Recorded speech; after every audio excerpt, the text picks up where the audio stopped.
Comment conciliez-vous la médecine et la politique? Ben, c'est sûr que c'est exigeant. J'essaye d'obtenir la collaboration de tous ceux et celles qui m'entourent, ma famille, mes collaboratrices et collaborateurs au travail. Mais il est possible de le concilier si on travaille fort. C'est-à-dire que le temps que je prends pour venir ici, une demi-journée à toutes les 2 semaines, ben, je le consacre à mon travail de politicien ailleurs, dans les fins de semaine, les soirs, dans les réunions, toutes sortes de travaux que je fais. Alors, c'est possible, mais c'est exigeant.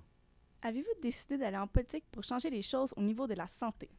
Absolument, oui. Au départ, d'ailleurs, j'ai été appelé par les gens avec qui je collaborais. Moi, je ne me destinais pas à devenir député, là, mais j'étais quand même impliqué dans un mouvement qui s'appelait le Rassemblement pour une alternative politique à la fin des années 90, qui voulait donner une alternative aux gens qui ne voulaient pas voter pour les libéraux et le Parti québécois.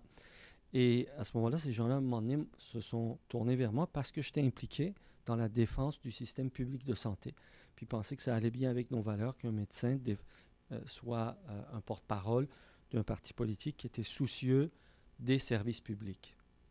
À quel point votre vie politique a des effets sur vos disponibilités pour vos patients?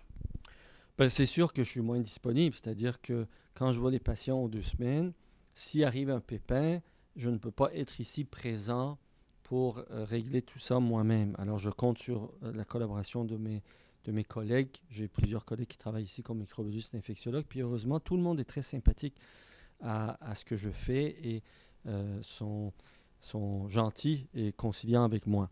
Euh, Heureusement, ça n'arrive pas souvent. Et moi, pour concilier ça, pour être sûr qu'on n'échappe personne, je fournis ma pagette qui est toujours ouverte 24 heures sur 24 à tous les patients qui sont susceptibles de avoir un problème éventuellement. Donc, de cette manière-là, ça me permet de ne pas, disons, échapper des problèmes de complications. Si vous aviez à choisir entre la médecine et la politique, quel serait votre choix? Mon choix ne serait pas de choisir. Mon choix serait de réunir les conditions pour que je puisse faire les deux en même temps. Mais il va arriver un moment, par exemple en 2018 ou en 2022, où ça va être temps de faire un vrai choix. Puis moi, je travaille là-dessus actuellement pour que je ne m'incruste pas en politique. C'est cohérent de toute façon avec notre message, qu'il y ait quelqu'un d'intéressant qui puisse me remplacer là, avec le travail que je fais en politique, et moi, je puisse retourner ici m'occuper des patients. Merci beaucoup. Merci.